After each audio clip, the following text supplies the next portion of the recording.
তো এই যে বন্ধুরা দেখো ভাঙাচোরা মাটির উনানটাকে কত পরিপাটি করে ঠিক করে নিলাম। তো এই যে সকাল সকালে উনান নিয়ে বসে গেছি। উনানটা একদম ভেঙে চুরে কিন্তু চুরমার হয়ে গেছিলো, সেটাকে কিন্তু এই যে সুন্দর করে কিন্তু মাটি গোবর দিয়ে সারিয়ে নিচ্ছিলাম। আর আমাদের প্রতিদিন কিন্তু দুবেলা উনানে রান্না করতে হয়, এর জন্য কিন্তু উনানের যত্নটা কিন্তু আমাদের করতে হয়। কারণ এই যে এর দ্বারাই কিন্তু আমাদের পেটে কিন্তু অন্ন যোগায়। কারণ এই যে উনানে যদি রান্না করি তাহলে আমরা খেতে পারবো না, কারণ আমাদের গ্যাস সেরকমভাবে ভরেও দেয় না, আর গ্যাসে কিন্তু রান্নাও হয় না আমাদের। তারপরে যে দেখো চলে গেলাম বাসন মাজতে। তো উনান লেপা হয়ে গেছে এখন। তো এই যে বাসি বাসনগুলো ছিল সেগুলো মেজে নিয়ে আসলাম, আর রান্নাঘরটাও লেপেছি। তো পুরোটা তোমাদের সাথে আর শেয়ার করলাম না।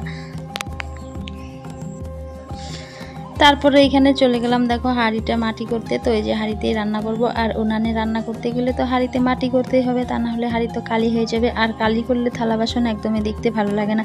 শুধু কড়াইটাতে কালি আছে, কারণ এত কিছুতে মানে মেজে কিন্তু মানে বেশি কষ্ট হয়ে যাবে, এর জন্য কড়াইটাকে কালো করা হয়েছে। আর হাঁড়িগুলো যে রান্না করি কোনো হাঁড়িতেই কিন্তু কালি করা হয়নি। তো ওই যে ধান সেদ্ধর হাঁড়িটা কালি হয়েছে, কিন্তু আগে কিন্তু ধান সেদ্ধর হাঁড়িটাও মা কিন্তু কালি করতে দিত না। তো এখন কিন্তু ধান সেদ্ধর হাঁড়িটা কালি হয়েছে, যেহেতু প্রতিদিন গরুর জন্য ভুট্টা জাল করতে হয়, এর জন্য সেটা কালি হয়েছে। আর এই যে ভাত রান্নার জন্য হাঁড়িগুলো দেখা হয়েছে মাটি করে নিচ্ছি। আর এইভাবে মাটি করে নিলে, শুকিয়ে নিলে কিন্তু উনানে রান্না করলে পরে মেজে ফেলেই কিন্তু চকচকে হয়ে যায়। তো এই যে ছোট হাঁড়িতে রান্না করব সকালবেলা, আর দুপুরে কিন্তু বড় হাঁড়িতে রান্না হয়। তো দুবার কিন্তু দু হাঁড়িতে রান্না হয়। তো এদিকে জলটা এনে কিন্তু এখানটায় রেখে দিয়েছিলাম, যেহেতু রান্নাঘরটা লেপেছি। আর চারপাশের পরিবেশটা দেখো কত সুন্দর লাগছে। রাতে কিন্তু হালকা একটু বৃষ্টিও হয়েছিল। আর বন্ধুরা তোমাদের সাথে কথা বলতে বলতে এন্ট্রোটা দিতে কিন্তু ভুলেই গেছি। তো এই যে শিপ্রা ব্লগে স্বাগত জানিয়ে শুরু করছি আজকের এই ভিডিওটা। কাছে কিংবা দূরে যে যেখানেই আছো, আশা করছি সকলেই অনেক ভালো আছো। তোমাদের ভালোবাসায় ঠাকুরের আশীর্বাদে আমিও মোটামুটি ভালোই আছি। তো এই যে সকাল সকাল বাসি কাজগুলো সেরে নিয়ে তারপরে কিন্তু রান্নায় চলে যাব। তো এদিকে সমস্ত রেডি হয়ে গেছে, শুধু এখন কিন্তু বাসি কাপড়টা ছেড়ে তারপরে রান্না করতে কিন্তু বসে যাব।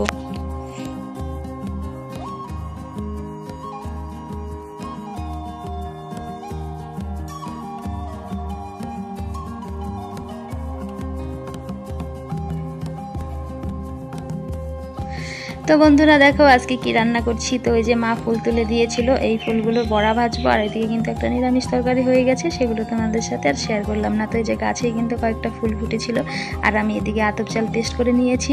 আর এদিকে চালের গুঁড়ো দিয়ে বড়া ভাজলে খেতে ভীষণ ভালো লাগে, বড়াগুলো কিন্তু বেশ মুচমুচে হয়। তো এই যে এখন আমি এই বড়া কটা কিন্তু ভেজে নেব। আর কিছু রয়ে গেছে, পান্তা ভাত রয়ে গেছে, সেই পান্তা ভাত দিয়েই কিন্তু এই বড়া দিয়ে খাবো।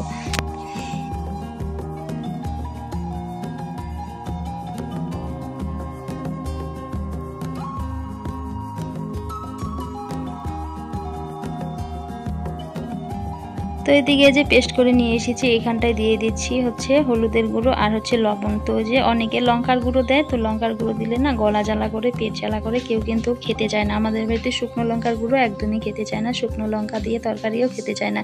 সবসময় কিন্তু আমাদের মাছ মাংস বলো কাঁচা লঙ্কা দিয়েই কিন্তু আমরা সবসময় রান্না করি। তো এদিকে উনানটা আবার গেছে নিবে, কিন্তু দেখো এই যে লেপেছিলাম আজকে কিন্তু আমার রান্না করতে অনেকটাই কষ্ট হয়েছিল, কারণ উনানটায় যে ভালো করে লেপে নিয়েছিলাম না, ভিজে গিয়েছিল ভেতরটাতে। আর যেহেতু যে একটা উনান, এখনও কিন্তু ওইদিকে উনানগুলো কমপ্লিট হয়নি। তো অনেক দিন আগেই তোমাদের দেখিয়েছিলাম উনানগুলো বানানো হচ্ছিল, তো সেগুলো সেভাবেই পড়ে আছে। আর এই একটাতেই কিন্তু রান্না হয়। তো ওই যে লেপে নিয়ে তারপরে রান্না করতে হয়, ভীষণ কিন্তু অসুবিধা হয়। তো ভাতটাও অনেক কষ্ট করে নামিয়েছিলাম, এরকম ধোয়া ধোয়া হচ্ছিল। তো একবার কিন্তু উনানটা গরম হয়ে গেলে তারপরে কিন্তু অসুবিধা হয় না। তো যেদিন লেপা হয় উনানটা, সেদিন কিন্তু জাল জ্বলতে কিন্তু মানে খুবই অসুবিধে হয়। তো এদিকে দেখো কিরকম ধোয়া হচ্ছে, ধোয়ায় আমার কিন্তু চোখ জ্বালা করছিল। আর এদিকে আমি এই যে বড়ার জন্য রেডি করে নিচ্ছিলাম সেগুলো। তো তোমাদের তো দেখালাম চালের গুঁড়ো করে নিয়েছিলাম মিক্সিতে, তো সেগুলো এখন পেস্ট করে বড়াগুলো একে একে কিন্তু এখন ভেজে নেব। তো বড়াটাকে ভাজলেই কিন্তু আমার রান্না বান্না কমপ্লিট। আর উনানে জানো বন্ধুরা, রান্না করলে কিন্তু সুবিধে অসুবিধে দুটোই আছে। কেন বলো তো, উনানে রান্না কিন্তু গ্যাসের থেকে অনেক তাড়াতাড়ি হয়ে যায়, যদি ভালো ভালো কাঠ দিয়ে রান্না করা যায়। আর আমরা তো সমস্ত কিছু দিয়েই রান্না করি, গাছের পাতা থেকে শুরু করে কিন্তু যা যা পাই সমস্ত কিছু দিয়েই কিন্তু উনানে রান্না করি। আর কীরকম দেখো ধোয়া হচ্ছিল।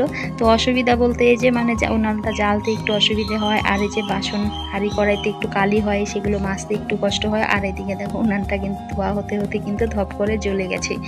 তো এই যে যখন ধোয়া হয় না তখন উনানের কাছে মুখ নিয়ে কিন্তু ফু দিতে নাই। তো অনেকে কিন্তু ফু দেয়, তো সেরকম করে ফু দিতে গেলে কিন্তু ধপ করে আগুনটা মুখে চলে আসে।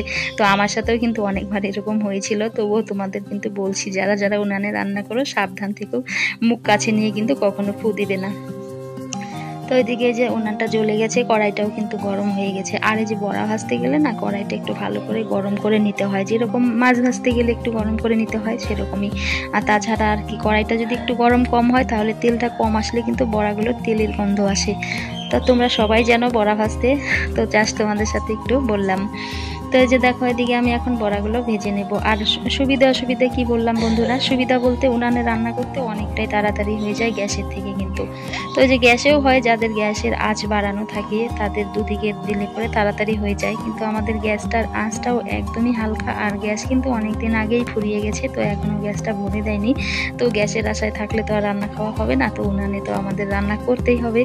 আর এই যে গ্রামে কিন্তু আমাদের বেশিরভাগ বাড়িতেই কিন্তু উনানে যে উনান আছে, তো অনেকে রান্না করে অনেকে করে না, কিন্তু উনান কিন্তু সবার বাড়িতেই কম বেশি আছে। আর এখন বেশিরভাগ মানুষই কিন্তু গ্যাসেই রান্না করে, উনানে কিন্তু কম সংখ্যক লোকই কিন্তু রান্না বান্না করে। আর বন্ধুরা তোমাদের সাথে অনেক কথা বললাম, বলতে বলতে তো একটা কথা ভুলেই গেছি। তো যারা এই যে ভিডিওটা ধৈর্য সহকারে মহামূল্যবান সময় দিয়ে এতক্ষণ থেকে দেখছো অথচ একটি লাইক দেওনি, তারা কিন্তু অবশ্যই ভিডিওর শুরুতে একটা লাইক দিয়ে দিবে।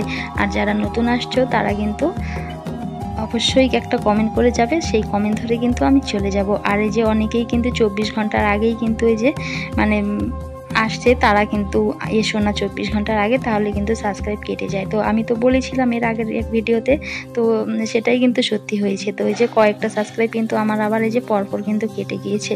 আর কি ভিডিও করব বন্ধুরা, ভিডিওর অবস্থা খুবই খারাপ, একদমই ভিউজ আসছে না ভিডিওতে, এতটাই মানে ডাউন দিয়ে দিয়েছে, রিচ ভীষণ কিন্তু ডাউন দিয়ে দিয়েছে, খুবই খারাপ কিন্তু চ্যানেলের অবস্থা। কিন্তু কি করব বলো, এত দূর এসে কিন্তু এখন আর ছেড়ে যেতেও মানে পারছি না, ভীষণই কিন্তু কষ্ট হচ্ছে যে এত দূর চলে এসেছি, ছেড়ে যেতেও কষ্ট হচ্ছে। আর আমার ওয়াচ টাইম কিন্তু বন্ধুরা প্রতিদিন কেটে নিচ্ছে 2 ঘন্টা 3 ঘন্টা 4 ঘন্টা করে। তো কেন কেটে নিচ্ছে তোমরা যদি কেউ জানো তাহলে আমাকে একটু কমেন্ট করে বলে দিও, তাহলে কিন্তু ভীষণ উপকার হয়। তো বুঝতে পারছি না কি করব চ্যানেলটা নিয়ে। তো ওয়াচ টাইম যদি প্রতিদিন এভাবে কাটে তাহলে তো আর চ্যানেলটা দাঁড় করাতে পারবো না। তো যেহেতু আমার 1 বছর পার হয়ে গেছে, অনেকেই বলেছিল 1 বছরের পরে কাটতে থাকে, তো হয়তো সের জন্য এরকম হচ্ছে, কিন্তু তারপরেও কি চ্যানেলটা দাঁড়া হবে কি না হবে সেটা কিন্তু আমি জানি না। তো তোমরা যদি কেউ জেনে থাকো তাহলে আমাকে একটু বলো।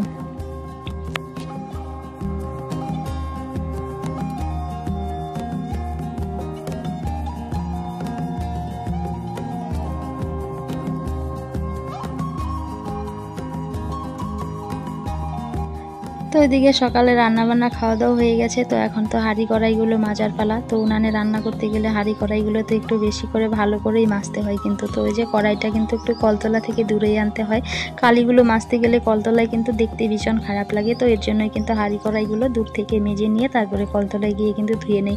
আর আমি কিন্তু এখানটায় দেখো মেয়ের সাথে আর এক ভাস্তি এসেছিলো, ওর সাথে কিন্তু ওদের সাথে গল্প করতে করতে আমি কড়াইটা মাজছিলাম কিন্তু।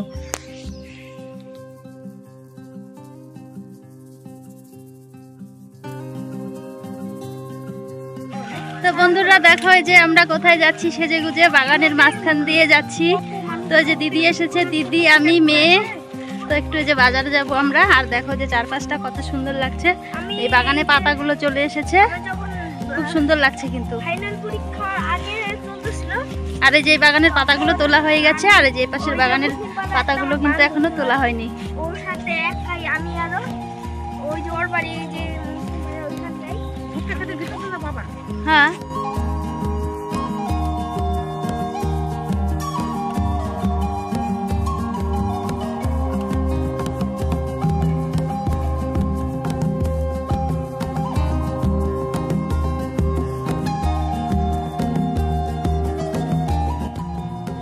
চা পাতা বাগান পেরিয়ে গেছি। তো এখন এই যে ভুট্টা খেতে মাঝখান দিয়ে যাচ্ছি আমরা। দেখো এই যে দুই পাশে কিন্তু ভুট্টা খেতে, আর অনেক দিন থেকে কিন্তু এই রাস্তাটায় আসা হয় না। তো যে ভুট্টাগুলো অনেক বড় হয়ে গেছে, তো মাঝে মাঝেই তো এই দিক দিয়ে আসি, মেয়ের স্কুলে যাই। তো যে অনেকদিন থেকে আসা হয় না, অনেকদিন পরেই কিন্তু আসলাম এই দিকটাতে।